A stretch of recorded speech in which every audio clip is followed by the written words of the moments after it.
संभल हिंसा के विरोध में लातूर में एमआईएम ने किया प्रदर्शन। नारेबाजी करते हुए संभल की घटना को लेकर देश के राष्ट्रपति के नाम दिया ज्ञापन। संभल हिंसा के विरोध में महाराष्ट्र के लातूर में all India Majlise Ittehadul Muslimeen party के कार्यकर्ताओं ने प्रदर्शन किया और जिलाधिकारी द्वारा राष्ट्रपति को ज्ञापन सौंपा। प्रदर्शनकारियों ने संभल हिंसा की न्यायिक जांच की मांग की और कहा कि जो भी दोषी है उन्हें कड़ी सजा दी जाए। केंद्र सरकार पर आरोप लगाते हुए कहा कि सरकार के सहयोग से ही संभल की घटना को अंजाम दिया गया और मस्जिद दरगाहों में मंदिर निकालने की साजिश देश की सरकार की तरफ से की जा रही है। देश में किसान खुदकुशी कर रहे हैं, इस पर सरकार को कोई लेना देना नहीं है। बेरोजगारी चरम पे है, इसके ऊपर कोई ध्यान नहीं देता। पुलवामा में आरडीएक्स कहां से आया ये सरकार को आज तक पता नहीं चला और 800 साल पुरानी मस्जिद के नीचे शिवलिंग था, ये कैसे पता चल गया? ऐसा तीव्र सवाल इस समय किया गया। फिलहाल मुल्क में जिस तरीके के हालात मुसलमानों के ताल्लुक से पैदा किए गए हैं, उन हालात को हम ये समझते हैं कि स्टेट स्पॉन्सर्ड एक्टिविटीज हैं। इसलिए हमारा आज का जो धरना था, इसके ऊपर सबसे ज्यादा हमारा देश की सरकार पर रोष है। देश की सरकार की मदद से ही आज जिस तरीके के हालात चल रहे हैं ये मुसलमानों के खिलाफ, जिसमें हम ये मानते हैं कि गवर्नमेंट की मदद के बगैर ये पॉसिबल नहीं है।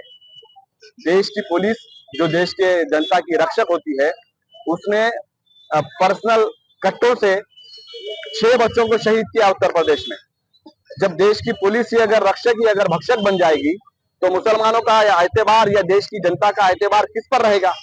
जब पुलिस ही जालिम बनेगी तो देश की जनता का एतबार किस पे रहेगा, किस पे विश्वास रहेगा? तो आज जिस तरीके की घटनाएं चल रही हैं, ये इससे स्टेट स्पॉन्सर्ड एक्टिविटीज हैं। ये गवर्नमेंट की मदद के बगैर पॉसिबल नहीं है।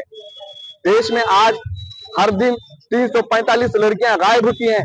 इस देश की सरकार को कोई लेना देना नहीं है। रोजाना 86 महिलाओं का रेप होता है। इस देश की सरकार को कोई लेना देना नहीं है।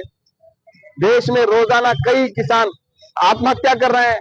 इस देश की सरकार को कोई लेना देना नहीं है। पुलवामा में आरडीएक्स आता है, आज तक देश की सरकार को ये पता नहीं है कि आरडीएक्स कहां से आया। लेकिन 800 साल पुरानी अजमेर शरीफ के दरगाह के नीचे क्या था इनको मालूम है। ये कितना बड़ा ताज्जुब है, कितना बड़ा अफसोस है। किसी मस्जिद के नीचे कोई मंदिर थी, किसी मस्जिद के नीचे कोई मंदिर थी।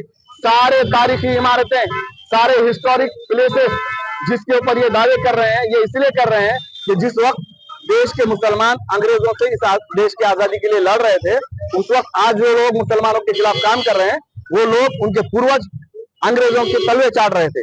इनके डुप्लीकेट वीर अंग्रेजों के तलवे चाट रहे थे जिस वक्त मुसलमान इस देश के लिए मर रहा था, इस देश के लिए शहीद हो रहा था। तो आज जिस तरीके के हालात गवर्नमेंट के मदद के साथ ये हो रहे हैं, इसका हम निषेध करते हैं। गवर्नमेंट से मांग करते हैं कि सहारा नंगा नाच रोके, गोलियां मारने वाले पुलिस कर्मियों के ऊपर कड़ी कानूनी कार्रवाई की जाए, मरने वालों के घर को एक किराया दिया जाए और पुलिस इंक्वायरी हो, पुलिस के खिलाफ इंक्वायरी हो और उनके ऊपर सख्त कार्रवाई हो। इस मांगों को लेकर आज हमने यहाँ पर धरना आंदोलन किया। लातूर से न्यूज फर्स्ट के लिए हारून मोमिन की रिपोर्ट।